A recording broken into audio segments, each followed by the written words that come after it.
Lucas, capítulo 6.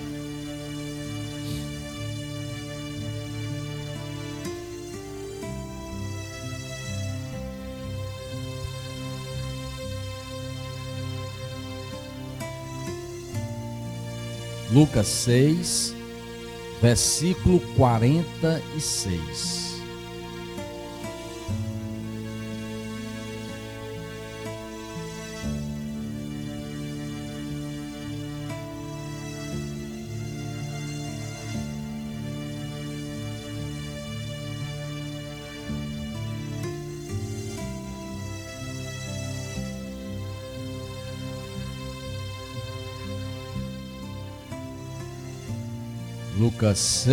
Lucas capítulo 6, versículo 46. Quando acharem, vamos ficar de pé, meus irmãos, em reverência à palavra do nosso Deus. Versículo 46. Porque me chamais Senhor, Senhor, e não fazeis o que vos mando? Ó Deus Todo-Poderoso, eis aqui, Senhor, o início da leitura da tua palavra. Que não seja o homem, Senhor, a revelar o entendimento desta palavra para os teus filhos que te escutam agora, Senhor, mas que seja tu, ó amado Espírito Santo. Abre as mentes e os corações de todos que te escutam nesse instante, para que esta palavra seja frutífera em suas vidas. Assim eu oro em teu nome, Jesus. Amém. Vamos sentar, meus irmãos.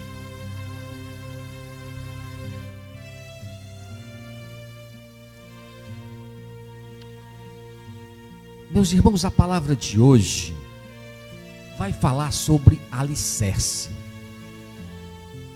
Alicerce.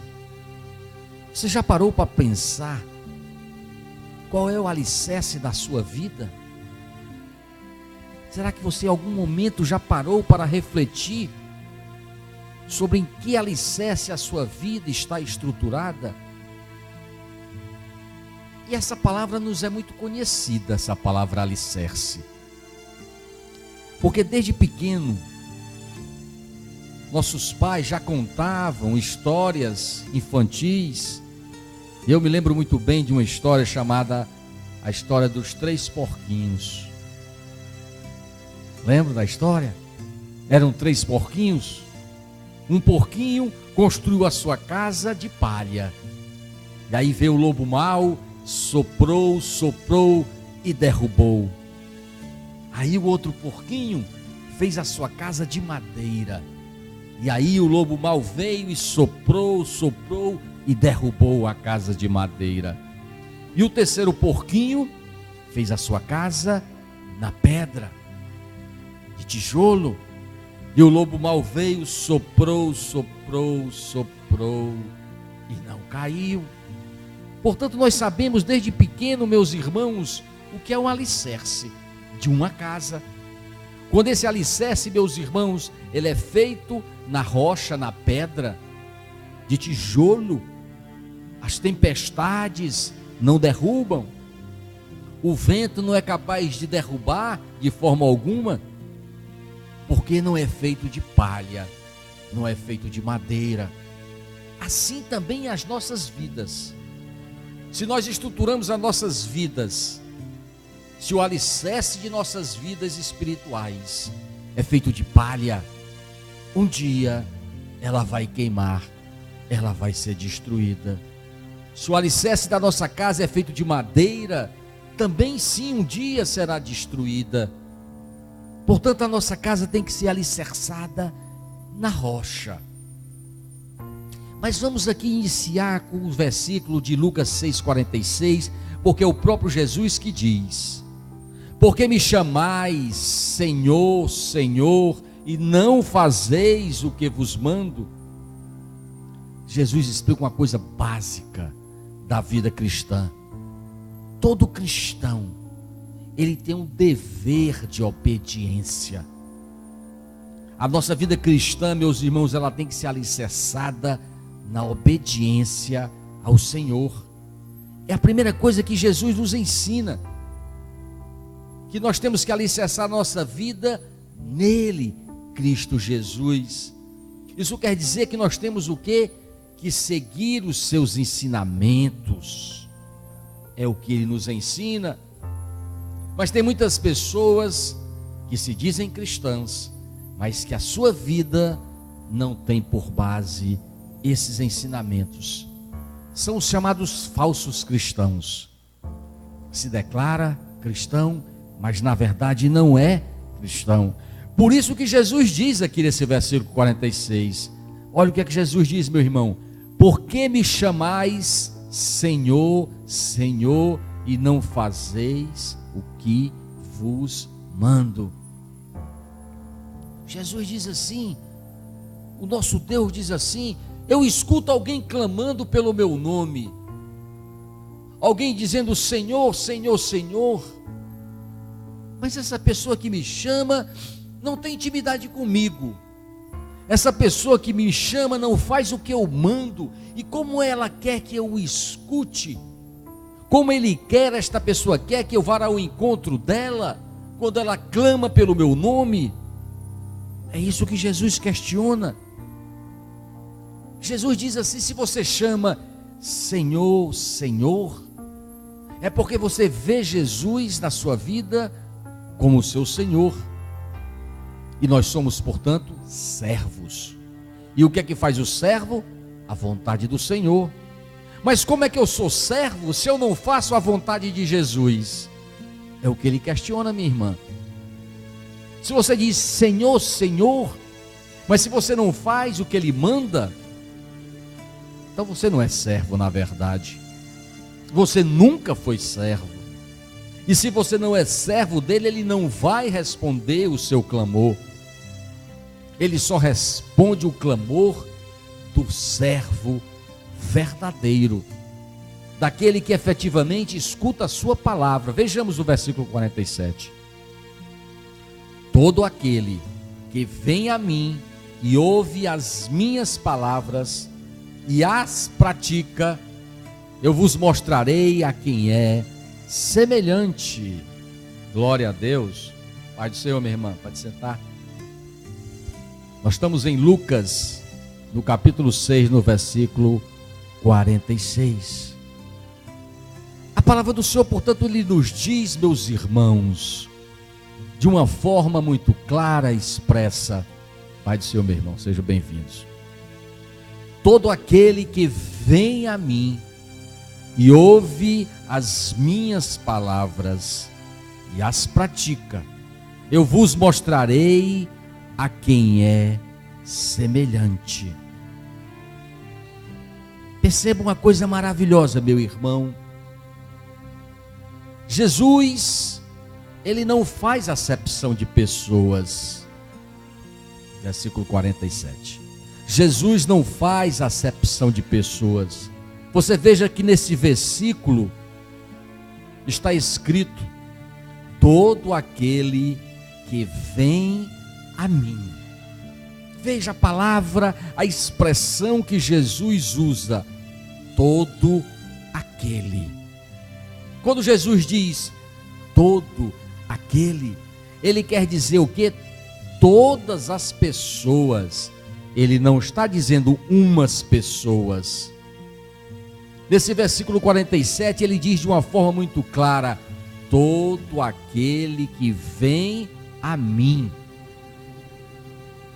Portanto, Jesus, meus irmãos, ele veio para todos os homens. Ele não faz acepção de pessoas, meu irmão Antônio, não faz. Ele não faz qualquer tipo de discriminação, não faz discriminação das pessoas.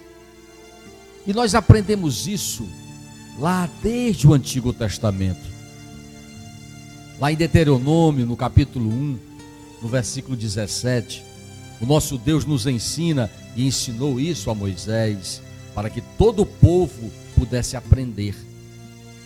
Está lá escrito, em Deuteronômio 1,17: não sereis parciais do juízo, ouvireis tanto o pequeno como o grande. Veja o que o nosso Deus nos ensina, que não podemos ser parciais. Quando nós vamos à justiça, meus irmãos, em que colocamos uma causa na justiça, meu irmão, o que é que nós esperamos do juiz? Que ele seja imparcial, não é assim? Que ele julgue a causa de forma imparcial. Esse é um ensinamento que o Senhor nos dá. Não podemos fazer discriminação em procurar ajudar apenas o grande, pensando num retorno. Não. Temos que olhar tanto para o grande como para o pequeno. Temos que agir da mesma forma diante do rico e diante do pobre.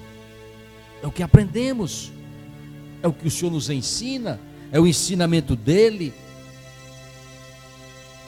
Ele não faz distinção, portanto, meus irmãos, entre as pessoas. E quem faz distinção, peca. É pecado fazer distinção entre as pessoas? É, minha irmã, é pecado. Mas pastor, o senhor tem certeza disso? Eu tenho, porque esta Bíblia me garante.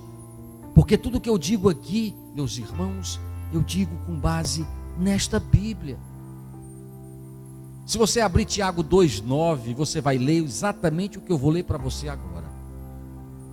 Se todavia fazeis acepção de pessoas, cometeis pecado, sendo arguídos pela lei como transgressores. É muito clara a palavra do Senhor. Quando fazemos acepção de pessoas, meus irmãos, cometemos pecado. E como nós vemos esse pecado no meio da igreja? Muito, meus irmãos. Porque tem igreja, e eu já pertenci a igrejas grandes, em que os homens que estão em cima do altar, os obreiros, quando ele tem aquele dizimista importante, aquele homem que oferta bastante dinheiro para a igreja, as pessoas correm tudo ao redor dele, dão atenção, se ele necessita de alguma ajuda, colocam ele num local de destaque. É assim. E acham que não estão pecando. Estão pecando sim, porque quando você faz acepção de pessoas, diz Tiago 2,9, você comete pecado. Você discrimina. Meu irmão, sabe o que acontece em muita igreja? O pobre peca e o rico não peca. É essa a verdade. Eu mesmo fui testemunha e já falei aqui uma vez e falo novamente. Eu estava numa igreja antes de ser pastor, numa igreja grande, estava numa reunião de um pequeno grupo, na presença do pastor da igreja, o pastor principal, e tinha lá no grupo de oração um irmão que era empresário. E estava com a mulher do lado e pedindo oração. E chegou um certo momento que a irmã disse assim: eu queria pedir oração para que o fulano, aí disse o nome dele, ele se separe definitivamente da sua esposa e fique comigo e case comigo. E eu olhei assustado para o pastor, esperando que o pastor tomasse alguma atitude. E o pastor disse: não, eu conheço o caso de vocês há muitos anos. Olhou para todos nós e disse: o irmão é um dizimista, é um ofertante da igreja, é um empresário. Cada produto que ele vende, ele tira uma oferta para a igreja. Meu irmão, nós conhecemos a sua situação, que é complicada. Eu fiquei chocado com aquilo. Não estava em pecado. Se o irmão é casado e está com outra mulher, ele está em pecado. Mas porque o irmão era dizimista, era ofertante, o pastor não exortou. Aliás, ao contrário, foi complacente com ele, dizendo que conhecia a sua situação de muitos anos. E foi por essa razão que eu saí dessa igreja, meu irmão. E foi por essa razão que eu saí. Porque nós vemos, meus irmãos, que há cometimento de pecados, porque há acepção de pessoas em várias igrejas. E por que fazem isso? Porque não leem a palavra, ou se leem, fazem de forma deliberada, consciente e de forma direta. Porque Jesus, meus irmãos, ele não veio para um grupo seleto de pessoas. Não, meu irmão, Jesus veio para todos. Lá em 2 Coríntios 5,15 está escrito: e ele morreu por todos, para que os que vivem não vivam mais para si mesmos, mas para aquele que por eles morreu e ressuscitou. E também está escrito em Romanos 5,6: porque Cristo, quando nós ainda éramos fracos, morreu a seu tempo pelos ímpios. É isso que diz a palavra do nosso Deus Todo-Poderoso, meus irmãos. Ele não deu a vida por um grupo de pessoas, não deu. Ele não deu a sua vida, minha irmã, pelos justos e pelos santos, não. Ele deu a sua vida, foi para os pecadores, sim. Para os ímpios, sim. Foi por isso que morreu Jesus, para salvar o pecador, para salvar o homem doente. Ele não veio para os sãos, ele veio para o doente da alma, do espírito. Foi para isso que veio Jesus. Às vezes as pessoas esquecem isso. Algumas igrejas até acham que Jesus veio para os eleitos, e tão somente para os eleitos, como se Jesus fizesse acepção de pessoas.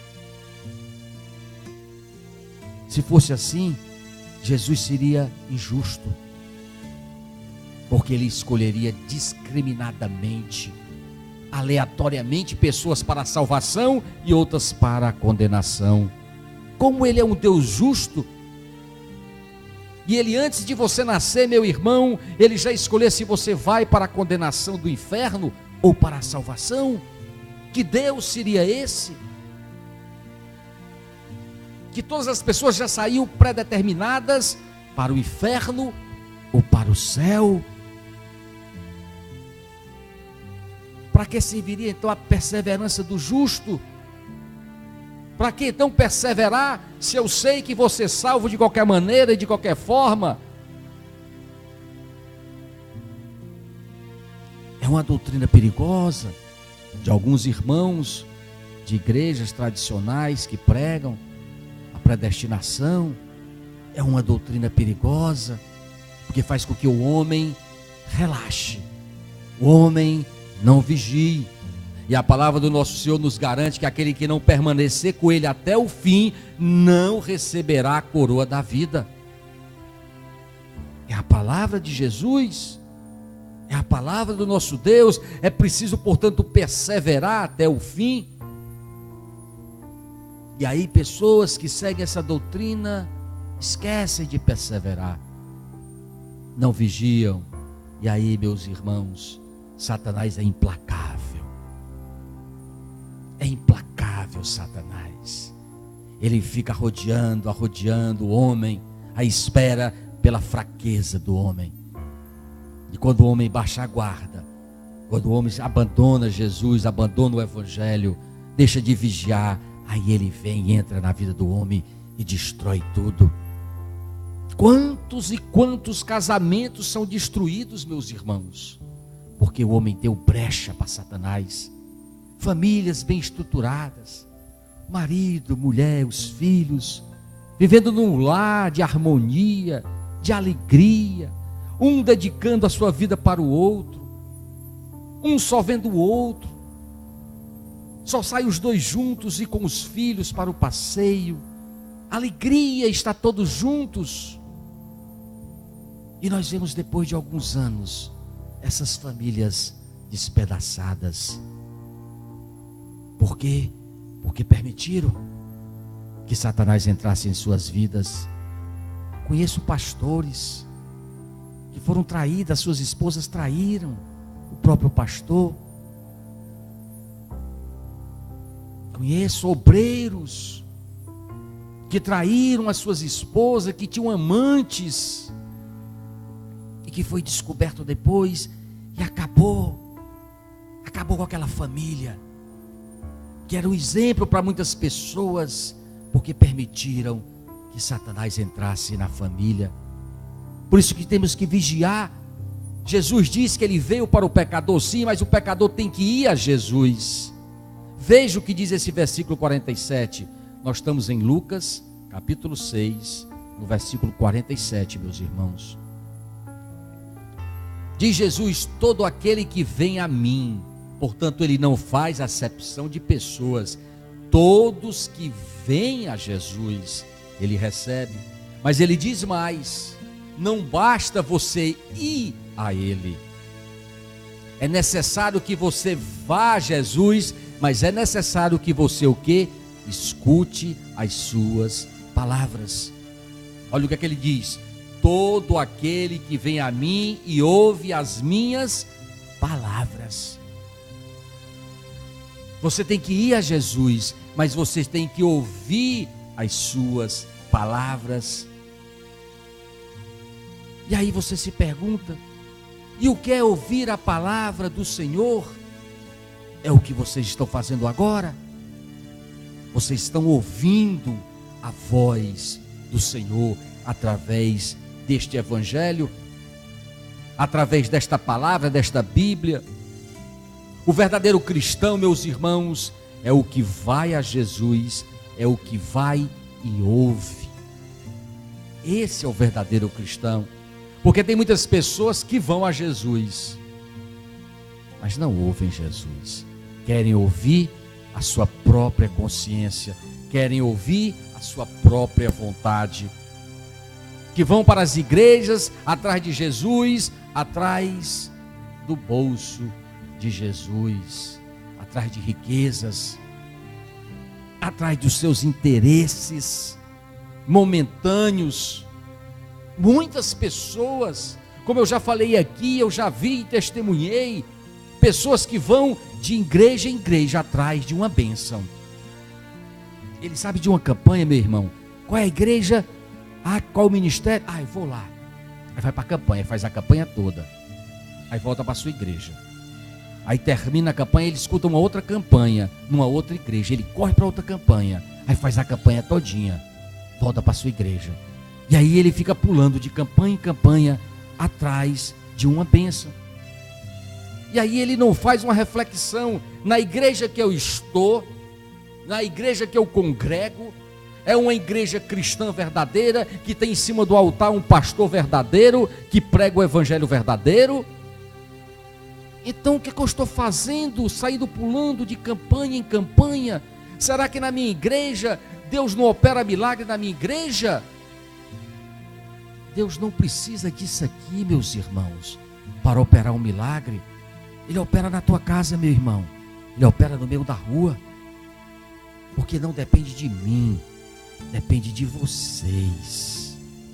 Eu não posso fazer o milagre por vocês. Não creiam que o pastor tem poder para operar milagre na vida de vocês, porque nenhum pastor tem esse poder.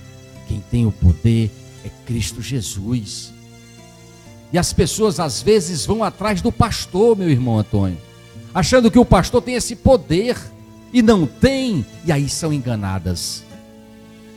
E aí são enganadas, e aí dão tudo o que tem: a casa, os móveis da casa, o carro, a moto, a poupança. É assim, Eu conheço o pastor Francisco Ramos, da Assembleia de Deus, El Shaddai. Inclusive vou pregar sexta-feira, ele me convidou para pregar na igreja dele sexta-feira.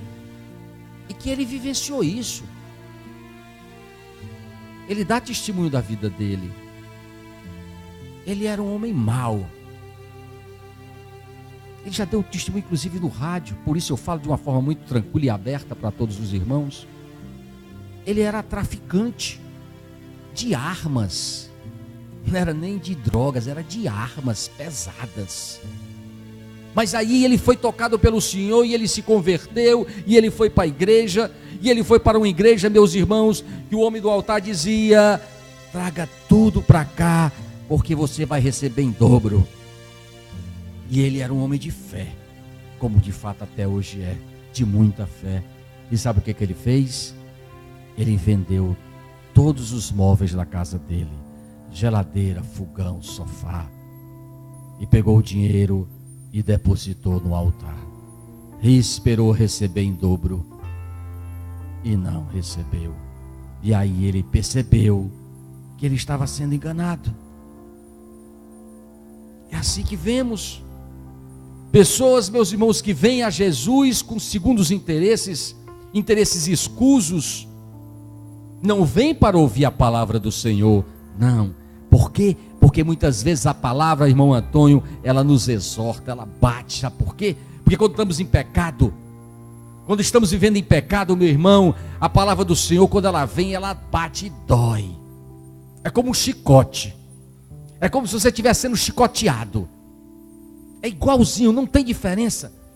Você se esconde, você baixa a vista, você fica envergonhado, você fica constrangido quando o pastor está lá na frente falando sobre a palavra de Deus. Você fica constrangido, você fica com a mão na cabeça, não sabe para onde olhar. Por quê? Porque você está no pecado. E esse Deus, ele nos exorta, a palavra dele nos exorta.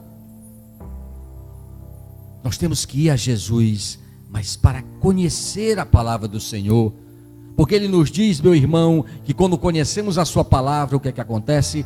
Nós somos libertados. Ele diz: conhecereis a verdade e a verdade vos libertará.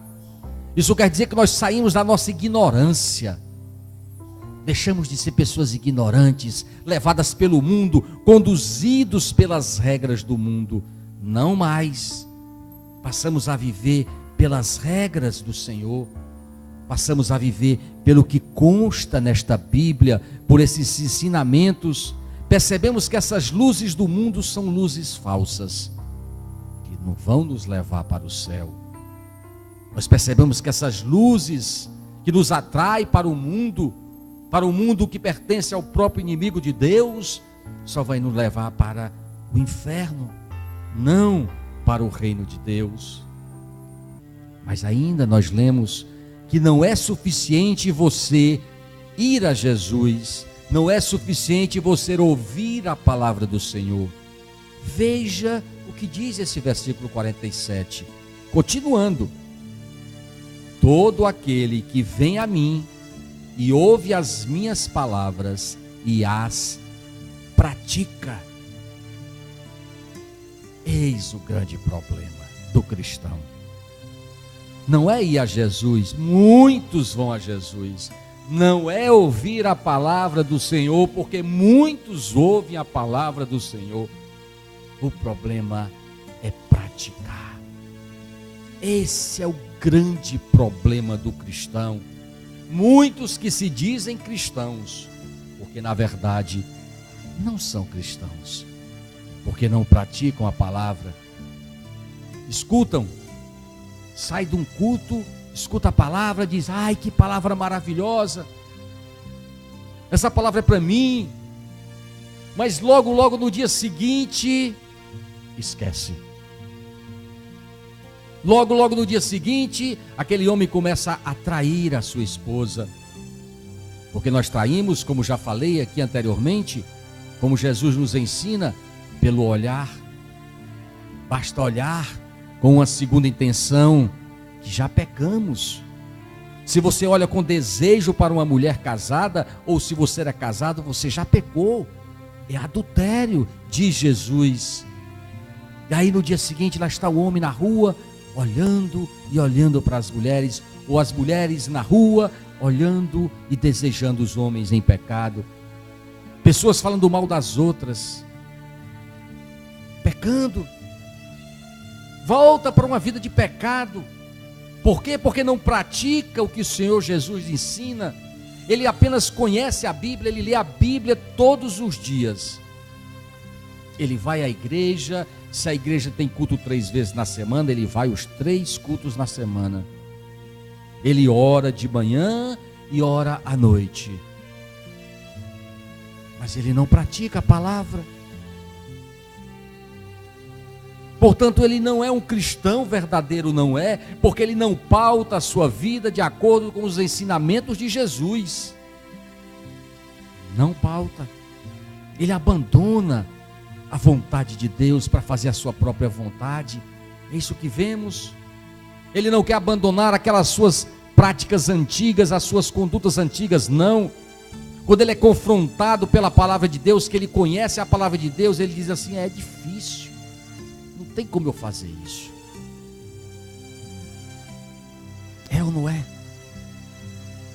Eu conheço pessoas, já conheci, hoje já não faz parte do meu círculo de amizade, para a graça e honra do Senhor, mas quando eu era do mundo, eu conhecia pessoas que diziam assim, homens casados que diziam: eu não consigo ser fiel, por mais que eu tente.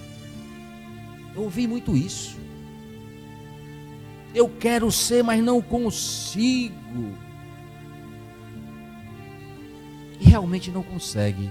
O homem que vive longe do Senhor Jesus, ele não consegue abandonar o pecado, ele não consegue. Ele estava sendo sincero quando falou comigo desta forma. Realmente não conseguimos largar o pecado. Se não viemos a Jesus, se não andarmos com Jesus, não conseguimos viver uma vida de santidade. Não conseguimos.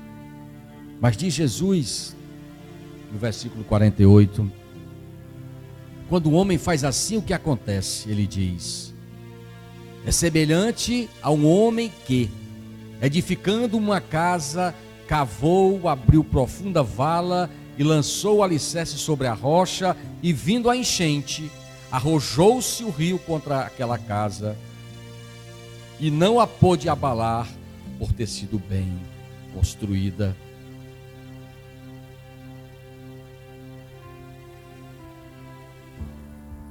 É a casa edificada no alicerce sólido, a casa edificada sobre a pedra.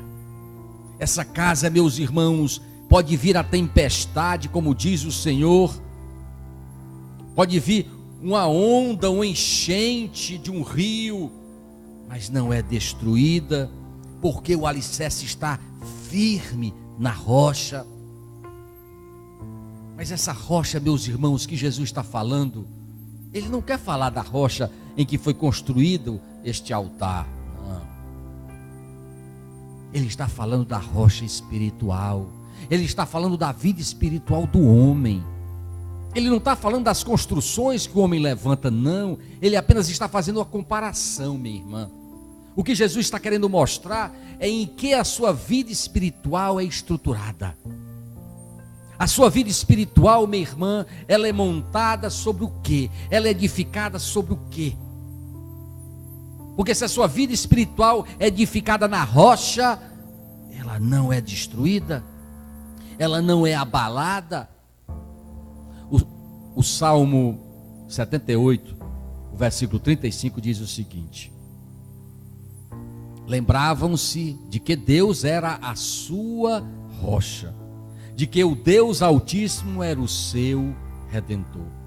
E em Isaías 26:4 está escrito: confiem para sempre no Senhor, pois o Senhor, somente o Senhor, é a rocha eterna. A nossa rocha da nossa vida espiritual tem que ser Cristo Jesus. Não pode ser outra coisa, meus irmãos. Se nós queremos nos manter firmes diante das tempestades, dos furacões, temos que estar alicerçados na rocha que se chama Cristo Jesus. E que tempestades são essas, pastor? Que furacões são esses que o senhor está falando?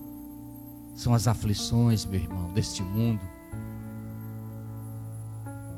as turbulências, tribulações que passamos. Todos nós passamos por tribulações e aflições neste mundo, sim. São as enchentes, são as tempestades. É isso que significa, é isso que Jesus está nos dizendo, que nós vamos passar por essas aflições, essas tempestades. Por isso que temos que estar firmes na rocha, porque quando estamos firmes na rocha, meus irmãos, não somos destruídos. A nossa alma, o nosso espírito continua forte. Vem a tribulação, vem a aflição, mas se você se mantém firme, você não cai, você não se desespera, não, você continua ainda a sorrir, mesmo diante das tribulações, dos problemas da sua vida, você ainda continua a ter paz, porque a tua paz vem da rocha. A rocha te garante firmeza, a rocha te garante, meu irmão, que aquela tempestade vai cessar, que aquela ventania vai embora, e você vai permanecer ali firme, não vai ser abalado. Mas ele diz no versículo 49, mas o que ouve e não pratica é semelhante a um homem que edificou uma casa sobre a terra sem alicerces, e arrojando-se o rio contra ela, logo desabou. E aconteceu que foi grande a ruína daquela casa. Esses são os falsos cristãos, os que vêm a Jesus, ouvem a sua palavra, mas não põem em prática. São pessoas que continuam vivendo no pecado. O alicerce, portanto, deles é areia, não existe nenhum alicerce. E quando vier a tempestade, quando vier o furacão, vai ser o que? Destruída a vida daquele homem, vai ser destruída a vida daquela mulher, porque não tem sustentação a sua vida espiritual. A pessoa entra logo no desespero, entra no sofrimento, é só tristeza, dor, agonia. É ou não é assim? Quando todos nós já passamos por aflições, ou não passamos? Alguém pode dizer aqui que nunca passou por uma aflição? Eu passo. Perseguições, quem me conhece mais pessoalmente sabe disso. Sou muito perseguido muitas vezes, de forma implacável, mas eu sei que a perseguição vem do inimigo, vem do diabo, sim. É ele que faz levantar as barreiras contra nós, mas nós não esmorecemos, não nos desesperamos, não, nos mantemos firmes. Temos que permanecer sempre firme no amor de Jesus. Ele nos ensina em João 15:10: se guardardes os meus mandamentos, permanecereis no meu amor, assim como também eu tenho guardado os mandamentos de meu Pai, e no seu amor permaneço. Veja, para que nós possamos, meus irmãos, permanecer no amor de Jesus, é preciso guardar os seus mandamentos, quer dizer, praticar a sua palavra. Porque o homem que não pratica a palavra do Senhor Jesus não permanece no seu amor. E aquele que não permanece no amor do Senhor não herderá o reino dos céus. Você crê nessa palavra? Então diga amém. Vamos ficar de pé para orar. Ó Deus Todo-Poderoso, eis aqui, Senhor, o final da leitura da Tua palavra, em que todos os Teus filhos, Senhor, que vieram nesta noite trazidos pela Tua mão, porque Tu querias, Senhor, que cada um deles ouvisse esta palavra, porque Tu tinha algo a falar para cada um deles, inclusive a mim. Por isso, Senhor, ouvimos a Tua palavra. Por isso, Senhor, atentamente ouvimos e praticamos esta palavra em nossas vidas, porque sabemos que não adianta só vir e ouvir a Tua palavra, é preciso praticar a Tua palavra.